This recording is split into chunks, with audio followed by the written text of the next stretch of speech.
ನೋಡಿ, ರಾಗಿಣಿ ದ್ವಿವೇದಿ, ತುಪ್ಪದ ಬೆಡಗಿ ಮತ್ತು ಶುಭಾ ಪೂಂಜಾ, ಈ ರೇಣುಕಾ ಸ್ವಾಮಿ ಅವ್ರಿಗೂ ಮೆಸೇಜ್ ಹಾಕಿದ್ದಾನೆ. ತೀಟ ಇದೆ ಇವನಿಗೆ, ಇಲ್ಲ ಅಂತಲ್ಲ, ತೀಟ ಇದೆ.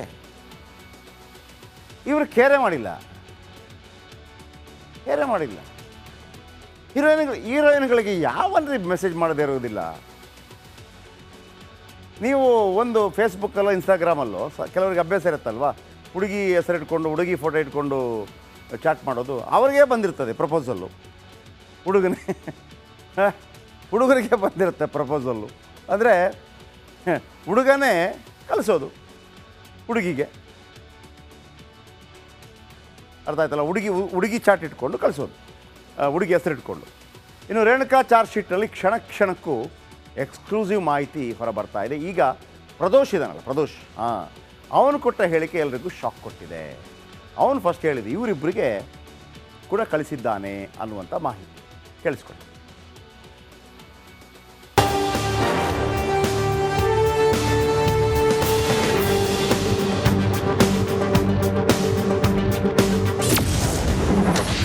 ಇದು ರೇಣುಕಾ ಚಾರ್ಜ್ ಶೀಟ್ನ ಬಿಗ್ ಎಕ್ಸ್ಕ್ಲೂಸಿವ್.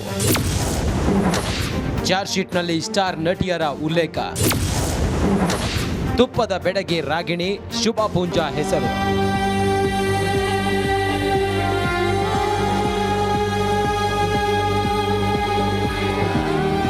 ರೇಣುಕಾಸ್ವಾಮಿ ಕೊಲೆ ಕೇಸ್ನಲ್ಲಿ ಪೊಲೀಸರು ಇಂಚಿಂಚು ಮಾಹಿತಿಯನ್ನ ಬಿಡದೆ ಚಾರ್ಜ್ ಶೀಟ್ನಲ್ಲಿ ದಾಖಲಿಸಿದ್ದಾರೆ. ಸಣ್ಣ ವಿಷಯವನ್ನು ಚಾಚು ತಪ್ಪದೆ ರೆಕಾರ್ಡ್ ಮಾಡಿದ್ದಾರೆ.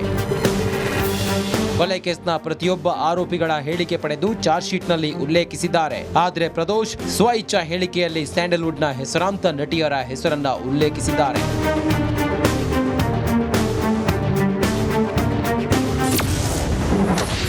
ರಾಗಿಣಿ, ಶುಭಾಗೂ ರೇಣುಕಾ ಅಶ್ಲೀಲ ಸಂದೇಶ. ರೇಣುಕಾ ಸ್ವಾಮಿ ಫೋನ್ ಚೆಕ್ ಮಾಡಿದ ಪ್ರದೋಷ್.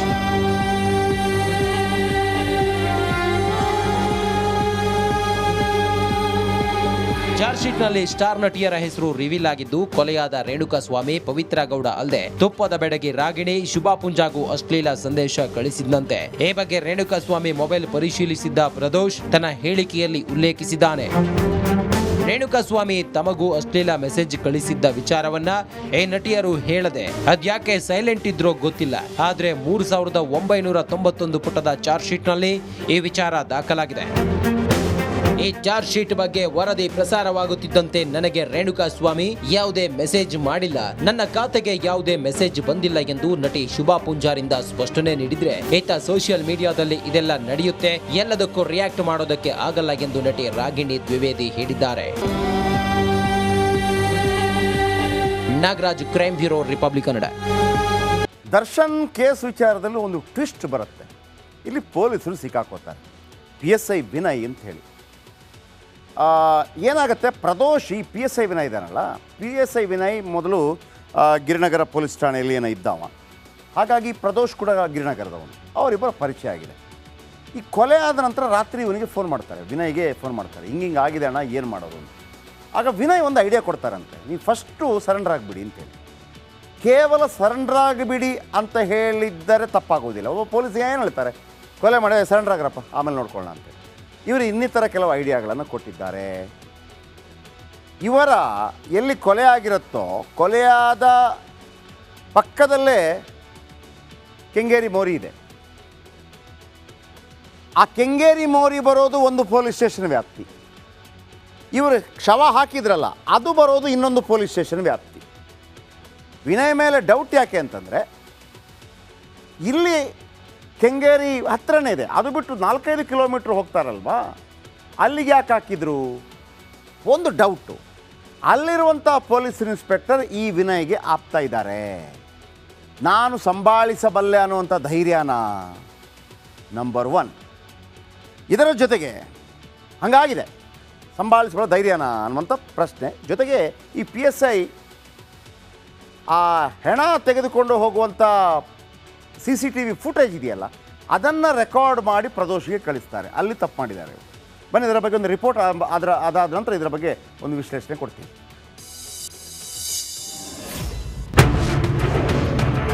ರೇಣುಕಾ ಕೊಲೆ ಬಳಿಕ ಪ್ರದೋಷ್ ಕರೆ ಮಾಡಿದ್ಯಾರಿಗೆ? ಆರೋಪಿ ಪ್ರದೋಷ್ ಜೊತೆ ಪಿಎಸ್ಐ ವಿನಯ್ ನಂಟು. ಪಟ್ಟಣಗೆರೆ ಶೆಡ್ನಲ್ಲಿ ರೇಣುಕಾಸ್ವಾಮಿ ಕೊಲೆಯಾದ ಬಳಿಕ A14 ಆರೋಪಿ ಪ್ರದೋಷ್ ಕಾಮಾಕ್ಷಿಪಾಳ್ಯ ಠಾಣೆಯ ಪಿಎಸ್ಐ ವಿನಯ್ಗೆ ಕರೆ ಮಾಡಿದ್ದ. ಜೂನ್ 8ರಿಂದ 10ರವರೆಗೆ ಇಬ್ಬರ ಮಧ್ಯೆ ಸಂಪರ್ಕವಿದ್ದದ್ದು ಕಂಡುಬಂದಿದೆ. ಪ್ರದೋಷ್ ಮತ್ತು ವಿನಯ್ ಮಧ್ಯೆ ವಾಟ್ಸ್ಆಪ್ ಚಾಟ್ ನಡೆದಿದ್ದು 122 ಬಾರಿ ವಾಟ್ಸ್ಆಪ್ ಚಾಟ್ ಮಾಡಿದ್ದು ಪತ್ತೆಯಾಗಿದೆ. ಚಾಟ್ನ ಕೆಲವು ಅಂಶಗಳು ಮೊಬೈಲ್ನಿಂದ ಡಿಲೀಟ್ ಆಗಿದೆ. ಪ್ರದೋಷ್ ಹಾಗೂ ವಿನಯ್ ನಡುವಿನ ಬಾಂಧವ್ಯ ಎಂತಹದ್ದು, ಅವರಿಬ್ಬರ ಪರಿಚಯವಾಗಿದ್ದು ಹೇಗೆ, ವಿಡಿಯೋಗಳು ಕಳುಹಿಸಿದ್ದು ಯಾಕೆ ಎಂಬುದರ ಬಗ್ಗೆ ತನಿಖೆ ನಡೀತಾ ಇದೆ.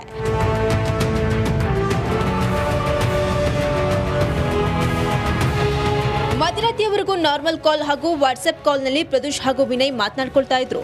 ಈ ವೇಳೆ ಕೊಲೆ ಕುರಿತು ಒಂದಷ್ಟು ಮಾಹಿತಿಗಳನ್ನ ಶೇರ್ ಮಾಡಿಕೊಂಡಿರಬಹುದು ಎನ್ನಲಾಗ್ತಿದೆ. ಹೀಗಾಗಿ ರೇಣುಕಾಸ್ವಾಮಿ ಕೊಲೆ ಸಂಬಂಧ ವಿನಯ್ಗೆ ಮೊದಲೇ ಗೊತ್ತಿತ್ತು ಅಂತ ಹೇಳಲಾಗ್ತಿದೆ. ಆರೋಪಿಗಳಿಗೆ ಸರೆಂಡರ್ ಆಗುವಂತೆ ಸೂಚಿಸಿದ ಬಳಿಕ ಇನ್ಸ್ಪೆಕ್ಟರ್ ಗಿರೀಶ್ ನಾಯ್ಕ್ಗೆ ಖುದ್ದು ಪಿಎಸ್ಐ ವಿನಯ್ ಫೋನ್ ಮಾಡಿದ್ದಾಗಿ ಗೊತ್ತಾಗಿದೆ. ಕೃತ್ಯ ನಡೆದ ಸ್ಥಳದಲ್ಲಿ ಸಿಸಿಟಿವಿ ಫುಟೇಜ್ ದೊರಕಿತ್ತು. ಈ ಫುಟೇಜ್ ಪ್ರದೋಷ್ಗೆ ಕಳುಹಿಸಿದ್ದಾಗಿ ಹೇಳಿಕೆಯನ್ನು ನೀಡಿದ್ದಾರೆ. ಇವೆಲ್ಲ ನೋಡ್ತಿದ್ರೆ ಕೊಲೆ ಹಿಂದಿನ ಸಂಚು ಯಾರದ್ದು ಅನ್ನೋ ಅನುಮಾನ ಹೆಚ್ಚಾಗಿದೆ. ನಿರ್ದಿಷ್ಟವಾಗಿ ಕಾಮಾಕ್ಷಿಪಾಳ್ಯ ಲಿಮಿಟ್ಸ್ಗೆ ಯಾಕೆ ರೇಣುಕಾಸ್ವಾಮಿ ಮೃತದೇಹ ತಂದು ಹಾಕಿದ್ರು ಎಂಬ ಹಲವು ಅನುಮಾನಗಳಿಗೆ ಕಾರಣವಾಗ್ತಿದೆ.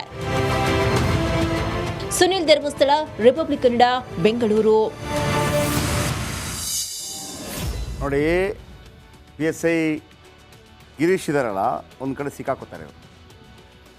ಒಂದು ಮಾಹಿತಿ ಕೇಳಿದ್ರೆ ತಪ್ಪೇನಿಲ್ಲಪ್ಪ, ಯಾವುದಾದ್ರು ಹೆಚ್ಚು ಕಡಿಮೆ ಆದಾಗ ಏನು ಮಾಡಲಿ ಅಂದಾಗ ಸರೆಂಡರ್ ಮಾಡಿ ಅನ್ನೋದಿದೆಯಲ್ಲ, ಒಬ್ಬ ದಕ್ಷ ಪೊಲೀಸ್ ಹೇಳಬೇಕಾದಂಥ ಮಾತು. ಆದರೆ ಅದು ಅಷ್ಟಕ್ಕೆ ನಿಂತಿಲ್ಲ ಅಂತ ಒಂದು ಡೌಟ್ ಬರ್ತಾ ಇದೆ. ಆ CCTV ಫುಟೇಜ್ ಯಾಕೆ ಕಳಿಸಿದ್ರು ಪ್ರದೋಷ್ಗೆ? ಗಾಡಿ ಹೋಗೋದು, ಇದನ್ನು ಕಳಿಸಿರ್ತಾರೆ ಅವರು. ಇದನ್ನು ಕಳಿಸಿರ್ತಾರೆ. ಯಾರು ಕಳಿಸಿರ್ತಾರೆ? Police inspector, number 1. ಎರಡನೇದು, ಗಿರಿನಗರ ಪೊಲೀಸ್ ಠಾಣೆಯಲ್ಲಿದ್ದಾಗ ಇವರ ಪರಿಚಯ ಆಗುತ್ತೆ. ಪರಿಚಯ ಆಗಿ ಈಗ ಎಲ್ಲಿರ್ತಾರೆ ಅವರು? ಕಾಮಾಕ್ಷಿಪಾಳ್ಯ ಪೊಲೀಸ್ ಠಾಣೆಯಲ್ಲಿ ಗಿರೀಶ್ ನಾಯ್ಕ್ ಇರ್ತಾರಲ್ಲ, ಅವ್ರಿಗೆ ಫೋನ್ ಮಾಡಿ ಹೇಳಿರ್ತಾರೆ. ಅಂದರೆ ನೀವು ಅನ್ನಪೂರ್ಣೇಶ್ವರಿ ಪೊಲೀಸ್ ಸ್ಟೇಷನ್ಗೆ ಹೋದರೆ ನಾನು ಏನು ಮಾಡೋಕ್ಕಾಗಲ್ಲ, ಅಲ್ಲಿ ಹತ್ತಿರ ಇದ್ದಿರ್ಬೋದು, ಇಲ್ಲಿಗೆ ತಂದಾಕಿ, ನನಗೆ ಗೊತ್ತಿದೆ ಇಲ್ಲಿ ಅನ್ನುವಂಥ ರೀತಿಯಲ್ಲಿ ನಡೀತಾ ಬನ್ನಿ. ಬಯಲಾಯಿತು 122 ಚಾಟ್ ರಹಸ್ಯ ಇವರಿಬ್ಬರ ನಡುವೆ. ಜೂನ್ 9ರ ಬೆಳಗ್ಗೆ ರೇಣುಕಾಸ್ವಾಮಿ ಮೃತದೇಹ ಪತ್ತೆ ಆಗುತ್ತೆ. ಎಲ್ಲಿ ಪತ್ತೆ ಆಗುತ್ತೆ? ಎಲ್ಲಿ ಕೊಲೆ ಆಗಿರುತ್ತೋ ಅದರ ಪಕ್ಕದ ಮೋರಿಯಲ್ಲ, 5 ಕಿಲೋಮೀಟರ್ ದೂರದ ಮೋರಿಯಲ್ಲಿ. ಇಲ್ಲಿಯ ಪೊಲೀಸ್ ಸ್ಟೇಷನ್ ಬೇರೆ, ಅಲ್ಲಿಯ ಪೊಲೀಸ್ ಸ್ಟೇಷನ್ ಬೇರೆ. ಇಲ್ಲಿಯ ಪೊಲೀಸ್ ಸ್ಟೇಷನ್ ಪರಿಚಯ ಇಲ್ಲ, ಆದರೆ ಅಲ್ಲಿಯ ಪೊಲೀಸ್ ಸ್ಟೇಷನ್ ವಿನಯ್ಗೆ ಪರಿಚಯ ಇದೆ. ಅದು ಪಾಯಿಂಟ್. ಸಂಜೆ 6:28 ಪ್ರದೋಷ್ಗೆ ವಿಡಿಯೋ ರವಾನೆ ಆಗುತ್ತೆ. ಸಂಜೆ 6:28 CCTV ವಿಡಿಯೋ ಕ್ಲಿಪ್ ಕಳಿಸಿದ್ದ PSI ವಿನಯ್, ಅದು ಅಪರಾಧ ಆಗುತ್ತೆ. ಹೆಂಗೆ ಕಳಿಸಿದ್ರು?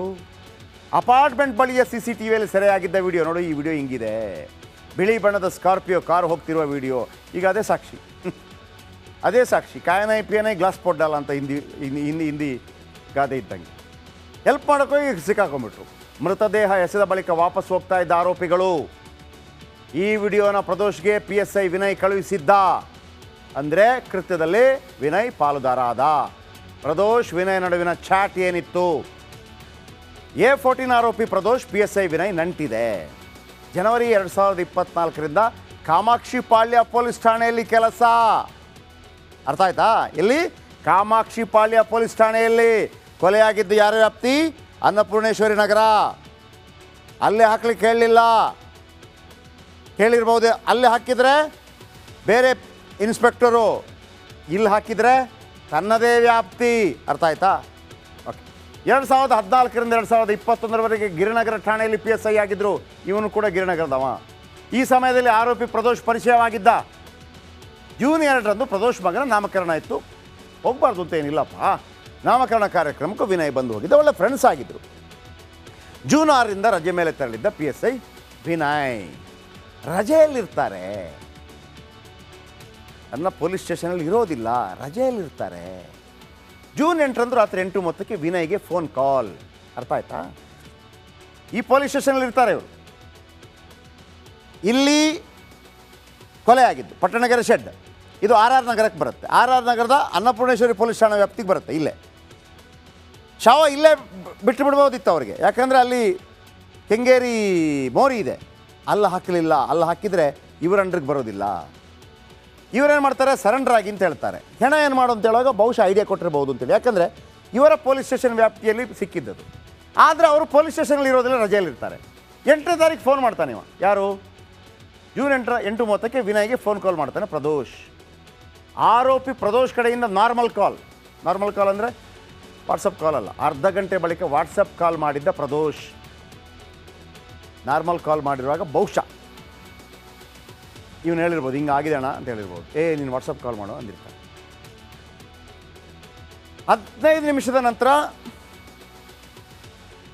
ಮೊದಲು ಕಾಲ್ ಮಾಡ್ತಾರೆ. 15 ನಿಮಿಷದಿಂದ ಪ್ರದೋಷ್ ಕಾಲ್ ಮಾಡ್ತಾರೆ ವಿನಯ್ಗೆ ಮತ್ತೊಂದು. ಏನಂತೆ, ಗಲಾಟೆಯಲ್ಲಿ ಓರ್ವನ ಗುಪ್ತಾಂಗಕ್ಕೆ ಒದ್ದು ಸತ್ತೋಗಿದ್ದಾನೆ, ದರ್ಶನ ಬರೋದೇ ಇಲ್ಲ ಇಲ್ಲಿ, ಏನು ಮಾಡೋದು ಇವಾಗ ಅಂತ ಪ್ರದೋಷ್ ಕೇಳ್ತಾನೆ. ಆಗ ವಿನಯ್ ಐಡಿಯಾ ಕೊಡ್ತಾರೆ, ತಕ್ಷಣವೇ ಸಮೀಪದ ಸ್ಟೇಷನ್ಗೆ ಹೋಗಿ ಸರೆಂಡರ್ ಆಗಿ. ಠಾಣೆಗೆ ಶರಣಾಗುವಂತೆ ಸೂಚಿಸಿದ್ದ PSI ವಿನಯ್, ತಪ್ಪಿಲ್ಲ, ಆದರೆ ನೀವು ಇಲ್ಲಿ ಸರೆಂಡರ್ ಆಗಬೇಕಿತ್ತು, ಇಲ್ಲಿ ಯಾಕೆ ಸರೆಂಡರ್ ಆದ್ರಿ ಪ್ರಶ್ನೆ. ನೀವು ಹೆಣವನ್ನು ಇಲ್ಲಿ ಹಾಕೋಬೋದು, ಇಲ್ಲಿ ಹಾಕಿದ್ರಿ. ಆಮೇಲೆ ನೀವು ಪೊಲೀಸ್ ಸ್ಟೇಷನ್ಗೆ ಸರೆಂಡರ್ ಆಗಿದ್ದು ಯಾವಾಗ, ಅಲ್ಲಿಯ ಒಬ್ಬ ಸೆಕ್ಯೂರಿಟಿ ಗಾರ್ಡ್ ಆ ಹೆಣವನ್ನು ನೋಡಿ ಕಂಪ್ಲೇಂಟ್ ಕೊಟ್ಟಾಗ ಅರ್ಧ ಗಂಟೆಯಲ್ಲಿ ಬಂದು ಸರೆಂಡರ್ ಆಗ್ತೀರಿ. ಆಮೇಲೆ ಇನ್ಸ್ಪೆಕ್ಟರ್ ಗಿರೀಶ್ ನಾಯ್ಕ್ ಇರ್ತಾನೆ, ಇವನು ವಿನಯ್, ಅಲ್ಲಿ ಗಿರೀಶ್ ನಾಯ್ಕ್ ಇರ್ತಾನೆ, ಆತನಿಗೆ ಫೋನ್ ಮಾಡಿ ವಿಚಾರ ಕೂಡ ಹೇಳಿರ್ತಾನಂತೆ. ಈ ನಡುವೆ ಈ PSI ಇದ್ದಾರಲ್ಲ ವಿನಯ್, ಜಾತಿ ಕಾರಣಕ್ಕಾಗಿ ರಕ್ಷಣೆ ಮಾಡ್ತಾ ಇದ್ದಾರೆ ಪೊಲೀಸ್ ಡಿಪಾರ್ಟ್ಮೆಂಟ್ ಅನ್ನುವಂಥ ಸುದ್ದಿ ಇದೆ. ಗೊತ್ತಾದರೆ ನಾಳೆಯಿಂದ ಮಾರಿ ಹಬ್ಬ ಇದೆ, ನೋಡೋಣ. ಓಕೆ.